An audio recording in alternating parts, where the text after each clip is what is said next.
दोस्तों, ज़रा कल्पना कीजिए, अगर आप सुबह घर से बाहर निकले और ऐसा लगे कि आप किसी रेगिस्तान में खड़े हैं। सड़कें तप रही हो, हवा आग की तरह चेहरे पर लग रही हो, पेड़ों की पत्तियां झुलस रही हो और सरकार लोगों से बार बार कह रही हो कि बिना ज़रूरत घर से बाहर मत निकलिए। अब सोचिए, अगर ऐसा किसी रेगिस्तानी देश में नहीं बल्कि दुनिया के सबसे विकसित और आधुनिक माने जाने वाले देशों में हो रहा हो, तो क्या आप यकीन करेंगे? लेकिन इस समय ऐसा ही ठीक कुछ नज़ारा यूरोप के कई देशों में देखने को मिल रहा है। फ्रांस, स्पेन, इटली, पुर्तगाल, जर्मनी और कई अन्य देशों में तापमान 40 से 46 डिग्री सेल्सियस तक पहुंच चुका है। कई शहरों में रेड अलर्ट भी जारी किया जा चुका है। अस्पतालों में हीट स्ट्रोक के मरीजों की संख्या लगातार बढ़ रही है। जंगलों में आग लगने का खतरा तेजी से बढ़ रहा है और सामान्य जनजीवन बुरी तरह से प्रभावित हो रहा है। वैज्ञानिक इसे केवल एक सामान्य गर्मी नहीं बल्कि भविष्य के लिए एक गंभीर चेतावनी मान रहे हैं। आखिर यूरोप में इतनी भीषण गर्मी क्यों पड़ रही है? क्या इसके पीछे सिर्फ मौसम जिम्मेदार है या फिर इंसानों की गतिविधियों ने इस संकट को और बड़ा बना दिया है? क्या आने वाले वर्षों में भारत समेत पूरी दुनिया को भी ऐसे हालात का सामना करना पड़ सकता है? सबसे बड़ा सवाल, क्या इस समय इस खतरे को कैसे रोका जाना चाहिए? आज की इस वीडियो में हम इन सभी सवालों के जवाब विस्तार से जानेंगे, इसीलिए वीडियो को आखिर तक ज़रूर देखिए। सबसे पहले समझते हैं कि आखिर यूरोप में इस समय क्या हो रहा है।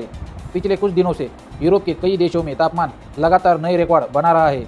मौसम विभागों ने कई क्षेत्रों में रेड अलर्ट जारी भी किया है। प्रशासन लोगों को दोपहर के समय घर से बाहर न निकलने, पर्याप्त पानी पीने और बुजुर्गों, बच्चों तथा पहले से बीमार लोगों को विशेष ध्यान रखने की सलाह दे रहा है।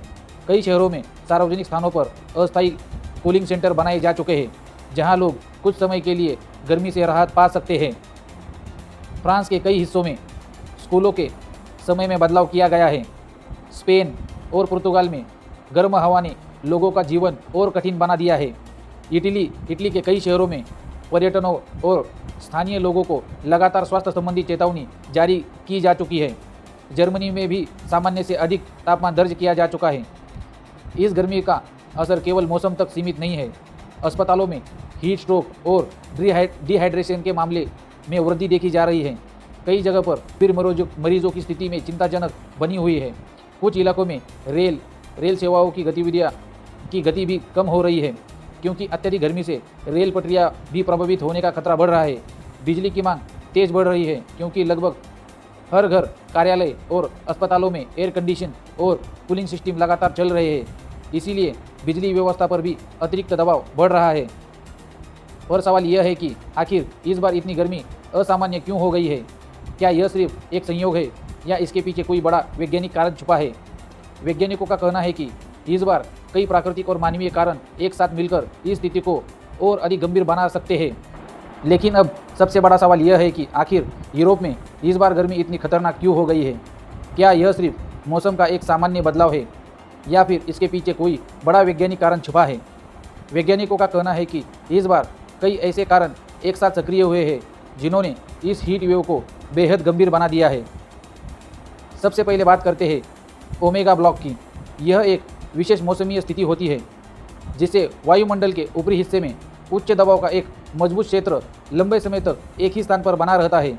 इसकी वजह से ठंडी और नम हवाएं उस क्षेत्र तक नहीं पहुंच पाती, बादल नहीं बनते, बारिश नहीं होती और सूरज की तेज किरणें लगातार कई दिनों तक धरती को गर्म करती रहती है। परिणाम यह होता है कि तापमान हर दिन बढ़ जाता है और लोगों को राहत नहीं मिलती।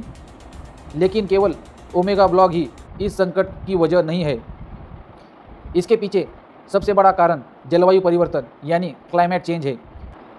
पिछले 150 वर्षों में इंसानों ने बड़ी मात्रा में कोयला, पेट्रोलियम और प्राकृतिक गैस जैसे जीवाश्म ईंधन का उपयोग किया है। इससे वातावरण में कार्बन डाइऑक्साइड, मीथेन और नाइट्रस ऑक्साइड जैसी ग्रीन हाउस गैसों की मात्रा लगातार बढ़ रही है। ये गैसें पृथ्वी से निकलने वाली गर्मी को अंतरिक्ष में जाने से रोकती है। परिणाम स्वरूप पृथ्वी का औसत तापमान लगातार बढ़ रहा है। यही प्रक्रिया को ग्लोबल वार्मिंग कहते हैं। वैज्ञानिकों का मानना है कि जब पृथ्वी पहले से ही अधिक गर्म हो चुकी है, तब यदि ओमेगा ब्लॉक जैसी मौसमी स्थिति बन जाए तो हीट वेव पहले की तुलना में कई अधिक खतरनाक हो जाती है। यही कारण है कि यूरोप में इस बार तापमान रिकॉर्ड स्तर पर पहुंच गया है। एक और महत्वपूर्ण कारण यह है कि समुद्रों का लगातार गर्म होना। समुद्र पृथ्वी के तापमान को संतुलित रखने में महत्वपूर्ण भूमिका निभाते हैं, लेकिन जब समुद्रों का तापमान भी सामान्य से अधिक हो जाता है तो वे वातावरण को ठंडा करने की क्षमता कुछ हद तक खो देता है। इससे गर्म हवाओं का प्रभाव और बढ़ जाता है। इसके अलावा शहरों का तेज़ी से फैलता कंक्रीट भी इस समस्या को बढ़ा दे रहा है और वैज्ञानिक इसे अर्बन हीट आइसलैंड इफेक्ट मानते हैं। शहरों में कंक्रीट की इमारतें, डांबर की सड़कें और कम होती हरियाली दिन भर सूर्य की गर्मी को सोखती है और रात में धीरे धीरे छोड़ती है। इसीलिए शहरों में रात के समय भी तापमान अधिक बढ़ रहा है और लोगों को राहत नहीं मिलती। वनों की कटाई भी इस संकट को गंभीर बना रही है। पेड़ पौधे प्राकृतिक रूप से वातावरण को ठंडा रखते हैं और कार्बन डाइऑक्साइड को अवशोषित करते हैं, लेकिन जब जंगल कम होते हैं, वातावरण में कार्बन डाइऑक्साइड की मात्रा बढ़ती है और तापमान नियंत्रित करने की प्राकृतिक क्षमता कमज़ोर पड़ जाती है, तो ऐसी घटनाएं बार बार देखने को मिलती है। विशेषज्ञ ये भी कहते हैं कि यदि दुनिया में ग्रीन हाउस गैसों का उत्सर्जन इसी गति से बढ़ता रहा तो भविष्य में यूरोप जैसे भीषण हीट वेव और अधिक बार बार दिखाई देने को मिल सकती है। जो घटनाएं पहले कई दशकों में एक बार होती थी, कई वर्षों में बार बार हो रही है। यही वजह है कि वैज्ञानिक इसे हीट वेव को केवल एक मौसम घटना नहीं बल्कि पूरी दुनिया के लिए एक चेतावनी मान रहे हैं, क्योंकि इसका असर सिर्फ यूरोप तक सीमित नहीं रहेगा। आने वाले वर्षों में एशिया, अफ्रीका और दुनिया के दूसरे हिस्सों में भी यह चरम मौसमी घटनाएं और अधिक बढ़ सकती है।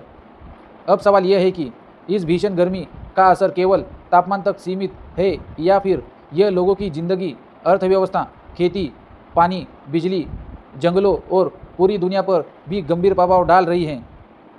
अब इसे हम कैसे निपटेंगे, इसको सोचने की ज़रूरत है।